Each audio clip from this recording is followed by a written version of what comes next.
বৃষ্টির ফোঁটা যতই ছোট হোক, তাদের অবিরাম বৃষ্টিতে বড় বড় নদীও ভরে যায়। তাই জীবনের ছোট ছোট প্রচেষ্টায় একদিন বড় পরিবর্তন আনে।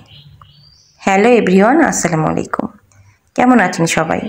আশা করছি যে যেখান থেকে দেখছেন আল্লাহর রহমতে ভালো আছেন। আমরাও আল্লাহর রহমতে ভালো আছি। এই তো আরও একটি নতুন ব্লগ ভিডিও নিয়ে আপনাদের সামনে হাজির হয়েছি।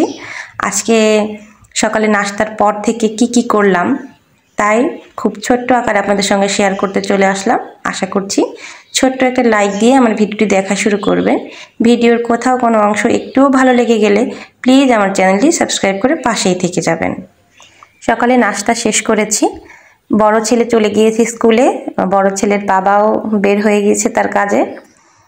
আমি বাসার অন্যান্য কাজও শেষ করেছি, ঘর গোছানো থেকে শুরু করে অন্যান্য যা থাকে। তারপর বসে পড়েছি আমার শখের কাজটি নিয়ে। এটা কিন্তু আমার অনেক শখের এবং অনেক পছন্দের কাজ। অনেক দিন হলো মাটির হাঁড়ি কিনেছি, আরও কয়েকটা কিনেছি। একদিনে তো সব করা সম্ভব হয় না, আসলে সংসারের কাজের ফাঁকে ফাঁকে আমি এই কাজগুলো করি। তো একদিনে অনেক কাজ করতে গেলে আর সংসারের কাজ 12টা বেজে যাবে। তো যাই হোক, আমি আজকে শুধু এই পটটাই রং করব। অনেক দিন হয়েছে কিনেছি, কিন্তু বৃষ্টি বৃষ্টি আর বৃষ্টি, এবছর যেন বৃষ্টি যাচ্ছেই না। মাঝে মধ্যে এক আধ দিন একটু রোদ হয়, আবার বৃষ্টি। আমি এখন ভয়েস দিচ্ছি, এখনও কিন্তু অবিরাম বৃষ্টি পড়তেছে। এখন একটু অবশ্য কমছে, বিধায় আমি ভয়েসটা দিতে পারতেছি। তো যাই হোক, একটু রোদ না হলে না, মাটির জিনিস রং করলে কেমন যেন হয়ে যায়, আঠালো আঠালো, শুকায় না। তো আজকে একটু রোদ হয়েছে, ভাবলাম যে বসে পড়ি। তো এই তো যে ভাবা সেই কাজ, আমি রং করতে বসে পড়েছি। তবে রঙগুলো একদম ভালো পড়ে নাই, কেমন যেন দলা হয়েছিল, মানে অনেক পুরনো রং মনে হয়। আসলে আমি এমন জায়গাটাতে থাকি যেখানে মন চাইলেও সব সময় সব কাজ আমি করতে পারি না। মানে আমার শখের কাজগুলো, যে ইনস্ট্রুমেন্টগুলো দরকার হয় সেগুলো হাতের কাছে আমি পাই না। সব সময় অনলাইন থেকে অর্ডার করে আসলে সম্ভব হয়ে ওঠে না। অনেক সময় আছে কি যে লাগবে অল্প জিনিস, অথচ তার ডেলিভারি চার্জটা লেগে যায় অনেক বেশি। তো কি আর করা, কিছুই করার নেই। যতটুকু যা পারি ততটুকুই তাই করি। এই তো আমি মাটির মালসাটাই প্রথমে হচ্ছে সাদা কালার করে নিয়েছি, তবে সাদাটাও সাদা না, রূপালি হয়ে গিয়েছে। তারপর পুরোটাই আমি লাল রং করে দিয়েছি। লাল রংটাও আমার কাছে ভালো লাগে নাই, মনের মতো হয়নি। তারপর আমি আমার মনের মতো করে ফুল এঁকে নেব, লতা পাতা ফুল যা মনে হয়। আসলে ফ্রি হ্যান্ডে আমার আর্ট বলেন, আসলে ওইভাবে শেখা নেই। যতটুকু পারি নিজের কাজটা চলে যায়, এই আর কি।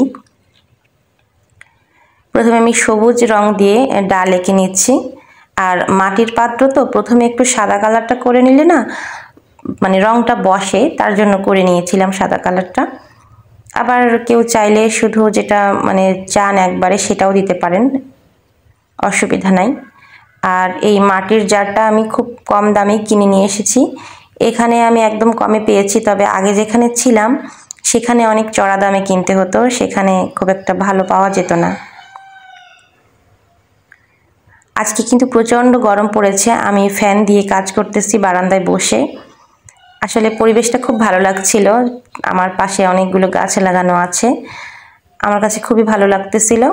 আর এদিকে আমার ছোট্ট বাবাই আমার কাছে বসে শুধু জিজ্ঞেস করতেছে, মামাম এইটা কি, মামাম ওইটা কি, তার অনেক প্রশ্ন। সময়টা বেশ ভালোই যাচ্ছে, আমার বাবাইয়ের সঙ্গে গল্প করতেছি আর কাজ করতেছি। এই ছোট্ট হাত ছোট্ট পা একসময় আর ছোট্ট থাকবে না, আধো আধো কথা আর ছোট্ট থাকবে না। আল্লাহ বাঁচিয়ে রাখলে আমার বাবাটা একদিন অনেক বড় হবে, তখন হয়তো এই সময়টা, এই কথাগুলো অনেক মিস করব। আমার বড় বাবাইয়ের অনেক কথা আমি এখন মিস করি, মনে পড়ে। তো এসে বারবার এটা ধরতেছে ওটা ধরতেছে, আমার পাশে এসে গল্প করতেছে আমার বাবাটা। এই তো কথা বলতে বলতে আমি কিন্তু ফুল এঁকে নিলাম। কেমন হয়েছে আমার আপু ভাইয়ারা কিন্তু অবশ্যই কমেন্ট করে জানাবেন। আমার আপু ভাইয়ারা যে এত সুন্দর সুন্দর কমেন্ট করে, আমার খুব ভালো লাগে। আর হ্যাঁ, আমি কিন্তু এখানে অ্যাক্রিলিক কালার ব্যবহার করেছি, যেটা স্থায়ী হয়, পানি পড়লেও এটা উঠে যায় না বা এটা নষ্ট হয় না। আর হ্যাঁ, আমি এখন ভয়েস দিচ্ছি অনেক সকাল, মোরগ ডাকতেছে। আমি একটু গ্রাম অঞ্চলে থাকি, এত মোরগ ডাকতেছে, মোরগের শব্দে মানে মোরগের ডাকার শব্দে আপনারা কেউ বিরক্ত হবে না প্লিজ। আসলে অনেক রাত পর্যন্ত কাজ করেছি, রাতেও ভয়েস দেওয়ার চেষ্টা করছি কিন্তু পারিনি, ছোট বাবাই মানে ঘুমোই না এই কারণে, এই জন্য সকালে দিচ্ছি, যার কারণে মোরগের ডাক আসতেছে। তো যাই হোক, আপনাদের সঙ্গে কথা বলতে বলতে আমি কিন্তু আমার শখের এবং ভালোবাসার কাজটা শেষ করে ফেলেছি। এই যে দেখুন, এটা হচ্ছে ফাইনাল লুক। এটা আমি কি কাজে লাগাই এটা ইনশাল্লাহ নেক্সট ভিডিওতে দেখতে পারবেন, পরবর্তী যে কোনো ভিডিওতে।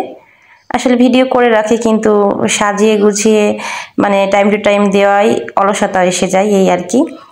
তো আমি কিন্তু ভাত বসিয়ে দিয়ে গেছিলাম অনেক আগেই, কারণ আমি জানি ভাতটা নিজে নিজে হয়ে যাবে।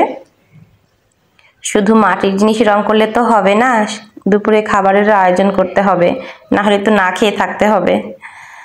তো যাই হোক, আমার ভাতটা হয়ে গিয়েছে, এবার আমি তরকারিটা বসিয়ে দিব। এটাও আমি রাইস কুকারে দিব, সব কিছু হাতে মাখিয়ে ঝটপট রান্না করে ফেলবো। আজকে হচ্ছে ছোট মাছ, বেলে মাছ, ছোট বললেও ভুল হবে, বেশ বড়। এটা হচ্ছে পেঁয়াজ দিয়ে এবং বেশি করে পেঁয়াজ কেটেছি, আর অল্প একটা আলু দিয়েছি যাতে ঝোলটা টেনে যায়।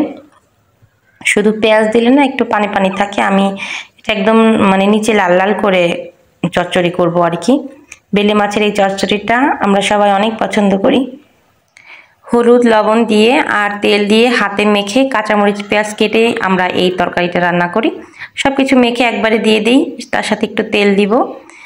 আমি বলি হাতে মেখে, কিন্তু সবসময় কিন্তু আমি হাতে মেখে দেই না, মাঝে মাঝে দেই, আর মাঝে মাঝে খুন্তি দিয়ে নেড়ে দিয়ে দিই, এই আর কি। সামান্য একটু পানি দিব যাতে করে আলুটা ভালোভাবে সিদ্ধ হয়ে যায়। তারপরেও না আজকে একটু কম সিদ্ধ হয়েছে, মানে দু একটা আলু না মাঝখানে যেন কেমন ছিল, ওইরকম থাকলে না হাজার সিদ্ধ করলেও এটা মানে সিদ্ধ হয় না, কারণ সব আলুগুলো সিদ্ধ হয়ে গিয়েছে, শুধু মাঝের যে অংশ বড় আলুগুলো ওইটা মাঝেরটা একটু কেমন যেন একটু একটু শক্ত আছে। যাই হোক, ভাত হয়ে গিয়েছে, আমি এবার তরকারিটা বসিয়ে দিব। এদিকে বেলে মাছ রান্না করেছি। আমার ছোট বাবাইটা কিন্তু ঠিকই একটু একটু বেলে মাছ খেয়েছে, কিন্তু সমস্যা যা করে এই আমার বড় বাবাইটা একটু বেশি আমাকে জ্বালাই। তো যাই হোক, ওর জন্য আমি অন্য কিছু করব। দেখুন, রাইস কুকারের ভাতটাও কিন্তু অনেক ঝরঝরা হয়েছে। আমি করি কি, রাইস কুকারে ভাতটা যখন বলক আসে, পুরো একদম অনেক বলক, তখন চুলাটা অফ করে দেই এবং শেষের দিকে আরও একটু কিছুক্ষণের জন্য দিয়ে অফ করে দেই। তাহলে ভাতটা নিচ থেকে ধরে যায় না, মানে আটা বা চাপড়া ধরে যায় না, এবং ভাতটা খুব ঝরঝরা হয়। ওই যে বললাম বড় বাবাইয়ের জন্য কিছু করতে হবে, তো বড় বাবাই না ছোট বাবাইটাও খাবে। বড় বাবাই ছোট বাবাই দুইজনই এইটা খুব পছন্দ করে। মুরগির মাংস ম্যারিনেট করা ছিল, এটাই ভেজে নিচ্ছি। আর এই তো বেলে মাছগুলো দিয়ে দিলাম এখন। ব্যাস, বলকের উপরে বেলে মাছটা দিলে হয় কি, মাছটা নরম যেহেতু এটা ভেঙে চুরে যায় না, কাটা কাটা হয়ে যায় না।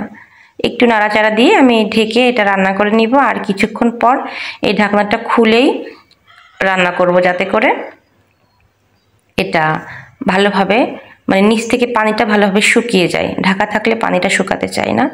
আর এই পাশ থেকে আমি মাছের ডিমটা ভেজে নিচ্ছি। এটা যে কি মাছের ডিম আমার ঠিক এখন মনে পড়তেছে না, এটা জাস্ট শুধু পেঁয়াজ এবং কাঁচামরিচটা একটু লাল লাল করে তার মধ্যেই মাছের ডিমগুলো দিয়ে দিয়েছি।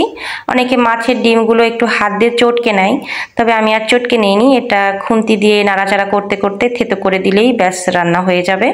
আজকে আমার রান্না মোটামুটি শেষ। কথা বলতে বলতে আমি ভিডিওর একদম শেষ প্রান্তে চলে এসেছি। সবাই ভালো থাকবেন, আমাদের জন্য দোয়া করবেন। আল্লাহ হাফেজ।